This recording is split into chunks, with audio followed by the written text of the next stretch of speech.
சக்தி மசாலா அப்படின்னா அந்த வார்த்தை தெரியாதவங்க தமிழ்நாட்டில் ரொம்ப குறைஞ்சா தான் இருக்க முடியும். ஒரு மசாலா பொடியை செஞ்சு ஈரோடுலேருந்து கரூர் எவ்வளோ தூரம் சைக்கிளில் காரில் எப்படி இருப்பாங்க, சைக்கிளில் கொண்டு போய் மசாலா பொடி கொடுத்து அப்படி வேலையை ஆரம்பிச்சிரு. போண்டா பஜ்ஜி, வாழைக்காய் பஜ்ஜி, உருளைக்கிழங்கு போண்டா அதை விற்பாங்க. ஒரு டீ கடை வச்சுருந்த ஒரு அப்பா அம்மாவுக்கு பிறந்த அந்த அழகு ஒன்று போது எனக்கு சொத்து பற்றி வேணே அந்த அழகுக்காகவே எங்களுக்கு நிறைவான வாழ்க்கைங்கிறது இப்போ வரைக்கும் கிடையாது. ஏன்னா வெளியில எல்லாம் மீட்டிங் எல்லாம் கூப்பிட்டா வரமாட்டாங்க, வர்றதுக்கு யோசனை பண்ணுவாங்க. எல்லாம் படித்தவங்க, இங்கிலீஷில் பேசுவாங்க. நான் எப்படிங்க அப்படின்னு ஒரே ஒரு வார்த்தை தான் சொன்னேன், காமராஜர்.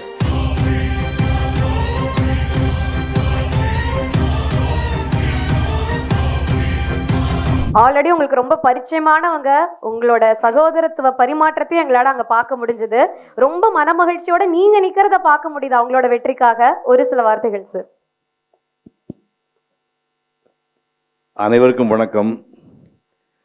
இந்த ரெயின் டிராப்ஸ் இந்த நிகழ்ச்சி இந்த சாதனையாளரை தேடி கண்டுபிடிச்சி 82 வயசு பொள்ளாச்சி சேர்ந்த எங்கள் ஊர் அம்மா. அது 82ன்னு இல்லை, அது 84ங்குது. என்னை விட ஒரு வயசு சின்ன பாப்பா அது. அந்த அம்மாவை ஆரம்பித்து ஒவ்வொருத்தரும் மீனவ பெண்ணு, கேரம் போர்டுன்னு இந்த தேடி கண்டுபிடிக்கிறதே பெரிய சாதனை. அதுக்கு முதல்ல ரெயின் டிராப்ஸுக்கு என்னுடைய மனப்பூர்வமான வாழ்த்துக்களை தெரிவிச்சுக்கிறேன். சாதாரண விஷயம் இல்லை. எங்கேயோ மூலையில் கூட்டி வந்து ஒரு வெளிச்சத்தை காட்டி அவங்களுக்கு ஒரு பேர் புகழ் கொடுக்கறது சாதாரண விஷயம் இல்லை. இவங்களை பற்றி நான் என்ன சொல்கிறது, சக்தி மசாலா அப்படின்னா அந்த வார்த்தை தெரியாதவங்க தமிழ்நாட்டில் ரொம்ப குறைஞ்சா தான் இருக்க முடியும். 1500 கோடின்னாங்க. இல்லை 2500 கோடின்னு இப்போ சொன்னார். 2500 கோடிங்கிறது 5 பைசா எழுத முடியும். எழுதி பாருங்கள், 2500 கோடி எழுத முடியுமா? அந்த 2500 கோடியை சம்பாதிச்சா கூட அதை வச்சுக்கிட்டு பெருமைப்படுறமா இல்லாமல் பல கோடிகளை ஒவ்வொரு ஆண்டுக்கு பல கோடிகளை பள்ளிக்கூடங்களுக்கும் கல்விக்கூடங்களுக்கும் மாற்றுத்திறனாளிகளுக்கும் மருத்துவமனைகளுக்கும் ஒரு அரசு பள்ளிகளை தத்தெடுத்துக்கிட்டு அந்த குழந்தைகளை படிக்க வைக்க நோட்டு புத்தகம் கம்ப்யூட்டர்லாம் வாங்கி கொடுக்குறாங்க. விவசாய கூலிகளோட குழந்தைகளை காலேஜ் படிக்க வைக்கிறாங்க. அவன் பண்ணுற சாதனை சாதாரண விஷயமே கிடையாது. இதெல்லாம் பார்த்தோன்னே பரம்பரையாக அவங்க ரொம்ப பெரிய ஆளுன்னு தான் நினச்சிக்காதீங்க. இந்த பாப்பா அந்த பெருந்துறை ரோட்டில் ஒரு டீ கடை புரியுது உங்களுக்கு, போண்டா பஜ்ஜி, வாழைக்காய் பஜ்ஜி, உருளைக்கிழங்கு போண்டா அதை விற்பாங்க. ஒரு டீ கடை வச்சுருந்த ஒரு அப்பா அம்மாவுக்கு பிறந்த பொண்ணு இது. நினச்சி பாருங்க, 2500 கோடி எங்கே டீ கடை வச்சுருந்த குடும்பம் இங்கே நினச்சிக்கு. அக்காக்காரிக்கு கல்யாணம் ஆயிடுச்சு. அக்காக்காரி கல்யாணமான வீட்டை விட்டு போகிறா, நீ படித்து கிடிச்சது போதுன்னு ஸ்போர்ட்ஸில் கெட்டிக்காரி, படிப்பில் கெட்டிக்காரி, மேடை பேச்சில் இன்னும் கெட்டிக்காரி, எனக்கு அடக்கி வாசிச்சிருக்கு. எல்லாத்தையும் கெட்டிக்காதை பொண்ணு. அந்த பொண்ணை படித்து கிடிச்சது போதுமானு கல்லாப்படி இருக்க வச்சுட்டாங்க. 6வது வகுப்போடு அந்த பொண்ணை எதிர்காலம் முடிஞ்ச போது அந்த மன்னன் வருகிறான். ஒரு பிஏ படிச்சுட்டு ஒரு மனுஷன் பாருங்கள் எப்படி தான். இப்போ கூட போலீஸ் டிபார்ட்மெண்ட்டுக்கு ட்ரை பண்ணி ஒரு பார்டரில் மிஸ் ஆகி போச்சு. அதனால் அவர் இந்த பக்கம் வந்துட்டார். இந்த அம்மாவை இப்படி பார்த்துடாதீங்க. இந்த கல்யாணம் பண்ணும்போது எடுத்த ஃபோட்டோ என்கிட்ட இருக்குது. ஜெயலலிதா எப்படி இருப்பாங்க? எந்த ஜெயலலிதா? சர்ச் பார்க் கவர்மெண்ட்டில் படித்தவங்க. அந்த மாதிரி அழகாக இருப்பாங்க. அந்த அழகு ஒன்று போது எனக்கு சொத்து பற்றி வேணே அந்த அழகுக்காகவே இந்த பொண்ணை கல்யாணம் பண்ணவர். அவர் கல்யாணம் பண்ணி ராசி இல்லாத ஒரு அறை 15க்கு 15 ரூமுக்குள்ளே இவங்க தொழில் ஆரம்பிக்கிறாங்க. ஒரு மசாலா பொடியை செஞ்சு ஈரோடுலேருந்து கரூர் எவ்வளோ தூரம், 40 கிலோமீட்டர். ஈரோடுலேருந்து தாராருக்கு சைக்கிளில் காரில் எப்படி இருப்பாங்க, சைக்கிளில் கொண்டு போய் மசாலா பொடி கொடுத்து அப்படி வேலையை ஆரம்பிச்சவர். தொழிலில் நேர்மை, சரக்கில் கலப்படம் இல்லாத தன்மை, கடுமையான உழைப்பு, இதுதான் இவங்களை அடையாளமாக்கி இன்று தமிழ்நாட்டில் மிகப்பெரிய தொழிலதிபர்களில் ஒருத்தர். அதை விட பெரிய கொலையாளி, நவீன கண்ணனாக பார்க்குறேன். இந்த மாதிரி கொடுக்குறவங்கள நீங்கள் எங்கேயுமே பார்க்க முடியாது. நான் 2000 என்ன 25 ஆண்டுகளாக தெரியும். நான் ஈரோடு புத்தக திருவிழாவில் கிட்டத்தட்ட 7-8 தடவை பேசியிருக்கேன். அந்த 8 தடவை பேசின உரைகளுக்கு எல்லாம் ஸ்பான்சர் இவங்க தான் பண்ணுவாங்க. அப்புறம் கீரா விருது ஒன்று கோயம்புத்தூர் கொடுத்துருக்கேன். ராஜநாராயணன் ஒருத்தர் பெரியவர், 98 வயசு இருந்து தெற்கு தியாளவர். அவர் இறந்து போயிட்டார். அவர் பேர் அவர் இலக்கிய விருது கோயம்புத்தூரில் ஆரம்பித்து கீரா விருது ஒவ்வொரு ஆண்டு 5 லட்சம் ரூபா, 1 லட்சம் ரூபாய் கொடுக்க மாட்டாங்க. ஒவ்வொரு ஆண்டு 5 லட்சம் ரூபா விருது இவங்க கொடுத்துட்டு வராங்க. அப்புறம் இங்கே ரோஜா முத்தியான்னு கேள்விப்பட்டிருப்போம். ரோஜா முத்தியா நூலகம் 40 கோடி பட்ஜெட்டு. அந்த பட்ஜெட்டுக்கு கேள்விப்பட்ட உடனே முதல்ல 1 கோடி அனௌன்ஸ் பண்ணி 25 லட்சம் ரூபாய் ஒரு 2 நாளைக்கு முன்னாடி கொடுத்துருக்காங்க.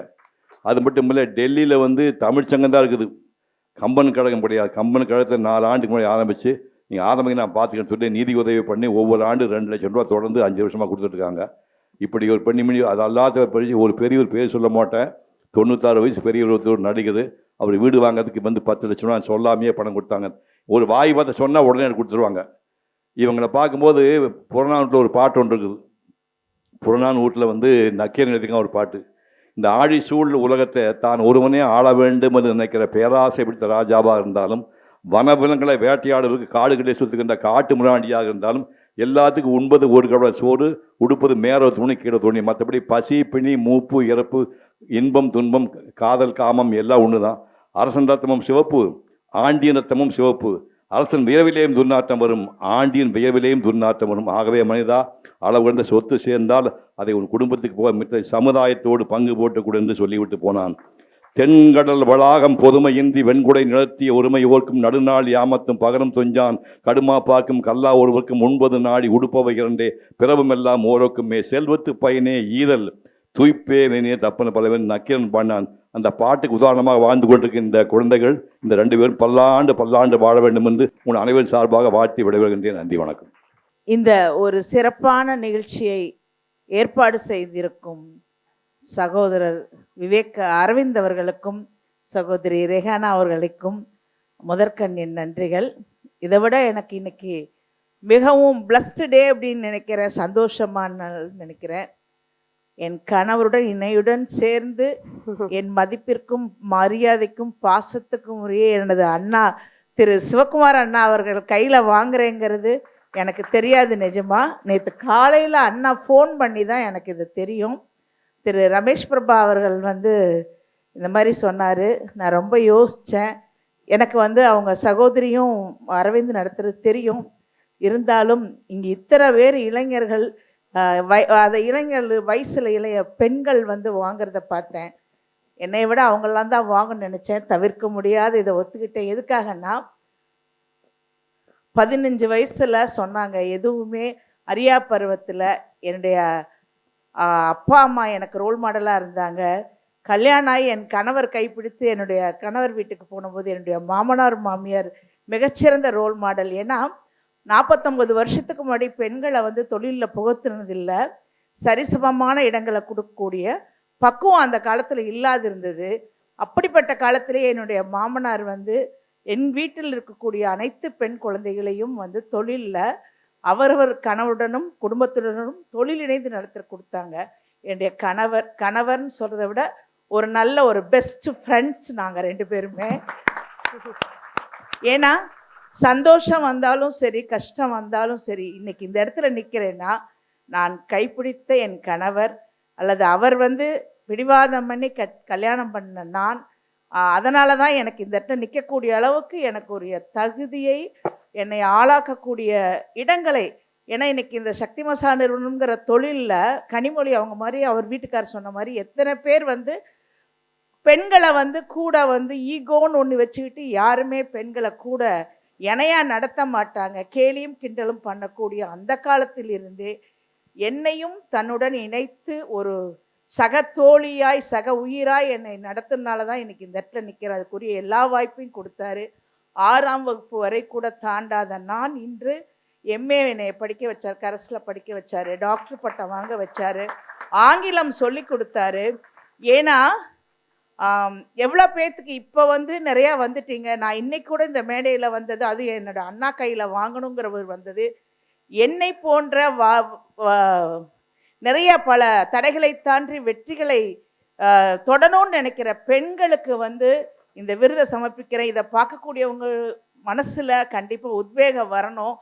அந்த வயசில் நான் வந்து பல தடைகளை தாண்டி என்னோட வந்து இந்த இடத்துல நிற்கிறக்கு எனக்கு பாட்டியை பார்த்த கிட்டம்மாள் பாட்டி ஒவ்வொருத்தரையும் சொல்லணும். அந்த பொண்ணு செஸ் இது கேரம் விளையாண்டப்போ காசிமா, இப்படி ஒவ்வொருத்தரையும் பார்க்கும்போது இந்த வயசில் நம்ம என்ன செஞ்சிட்டோம்னு நினைக்கிறோம், இன்னும் பல எல்லைகளை தொடணும் அப்படிங்கிற உத்வேகத்தை எனக்கு இன்னைக்கு கொடுத்துருக்கு. எங்களுக்கு நிறைவான வாழ்க்கைங்கிறது இப்போ வரைக்கும் கிடையாது. ஏன்னா இன்னும் நம்மனால் இந்த இருக்கக்கூடிய நாட்களில் என்ன செய்யணும்னு நினைக்கிறோம், இந்த வெற்றி பயணத்தில், இந்த வாழ்க்கை பயணத்தில், வெற்றி பயணம்னு சொல்ல முடியாது, வாழ்க்கை பயணத்தில் எங்கள் கூட வந்த பல தடைகளை தகர்க்க எங்களோட ஒத்துழைத்த என்னுடைய குடும்பத்தார், என்னுடைய பணியாளர்கள் மற்றும் நண்பர்கள் அனைவருக்கும் இந்த நேரத்தில் இந்த விருதை சமர்ப்பிக்கிறதுக்கும் நன்றி கூறுறதுக்கும் நான் ரொம்ப கடமைப்பட்டிருக்கேன். இன்னும் பல சாதனைகளை தொடரணும், இன்னும் நிறைய சமூகத்துக்கு நாங்கள் ஒரு பிரயோஜனமுள்ளா பொருளிக்கணும். இதுக்காக உங்கள் எல்லாத்துக்கிட்டையும் இறைவன் எங்கும் இருந்துள்ள எல்லாம் வல்ல இறையருள் எங்களுக்கு நல்ல உடல் ஆரோக்கியத்தையும் மன ஆரோக்கியத்தையும் நல்ல அதற்குண்டான சூழ்நிலையும் கொடுக்கணும்னு சொல்லி நீங்கள் எங்களுக்காக பிரார்த்தனை பண்ணணும். எங்கள் குடும்பம் வாழையடி வாழையாக வாழ்ந்து இந்த சமுதாயத்துக்கு பயன்புள்ள வகையில் இருக்கணும். கல்வி கண்ணை திறக்கிறது அப்படி எனக்கு உண்மையாலுமே மகிழ்ச்சி. நான் ட்ரெயின் ட்ராப் பற்றி கேள்விப்பட்டாலும் அதுக்கப்புறம் தான் நான் என்ன பண்ணுறாங்கிற கல்வி அவங்க பிரதானம்னு சொல்லி படித்தேன். எங்களுக்கு எனக்கு கிடைக்காத கல்வி, என் கணவர் கல்வியில் கஷ்டப்பட்டது, இதெல்லாம் கல்வி தான் பல கண்களை திறக்கிறது, சமூகத்துக்கு மாற்ற கொண்டு பண்ணுறது. கல்விக்காக உழைக்கிறோம். அந்த கல்வி பணி இன்னும் பல எல்லைகளை தொட வேண்டும்னு உங்கள் எல்லாத்து சார்பாகவும் கேட்டுக்கிட்டு இந்த வாய்ப்பை கொடுத்த உங்கள் அனைவருக்கும் நன்றி, கோடான கோடி நன்றிகள். சிறப்பு சிறப்பு மேம். ஸோ பெண்களுக்கு எப்படி முக்கியத்துவம் கொடுக்கணும் அப்படிங்கிறத உங்க மாமனார் ஆரம்பிச்சு வச்சிருக்காரு. உங்க மாமனார் அந்த எண்ணங்களை அடுத்த தலைமுறைக்கு கடத்தினதுனால உங்க கணவரும் பெண்களுக்கு முக்கியத்துவம் கொடுக்கக்கூடிய ஒரு கணவரா இருந்து உங்களோட வாழ்க்கையில மிகப்பெரிய சப்போர்ட்டா இருந்து இன்னைக்கு நீங்க 2 பேரும் சேர்ந்து ஏகப்பட்ட பெண்களோட வாழ்க்கைக்கு ஒரு வேலை வாய்ப்பை கொடுத்து அவங்களோட வாழ்க்கையில மிகப்பெரும் மாற்றத்தை கொண்டு வந்திருக்கீங்க. ஸோ ஒரு 3 தலைமுறையா பெண்களுக்கான மிகப்பெரும் முக்கியத்துவம் உங்க குடும்பத்தில இருந்து வந்திருக்கு அப்படிங்கிறது எங்களுக்கு ரொம்ப ரொம்ப சந்தோஷம். இந்த தருணத்துல ஐயா கிட்ட இருந்து ஒரு சில வார்த்தைகள். ஒவ்வொரு வெற்றி பெற்ற ஆணுக்கு பின்னாலும் ஒரு பெண் இருக்கிறாள்னு சொல்லுவாங்க. அது என்னை பொறுத்தளவுக்கு எவ்வளவு உண்மையோ, என் மனைவியை பொறுத்தளவும் ஒரு வெற்றி பெற்ற பெண்ணாக இருப்பதற்கு நானும் ஒரு கருவியாக இருந்திருக்கிறேன் என்பதை பெருமையோடு தெரிவித்துக் கொள்கிறேன். 15 வயதில் திருமணமாகி தொழிலில் அவளை என்னோடு சேர்த்து அடியெடுத்து வைத்தபோது ரொம்ப தயங்கினாங்க.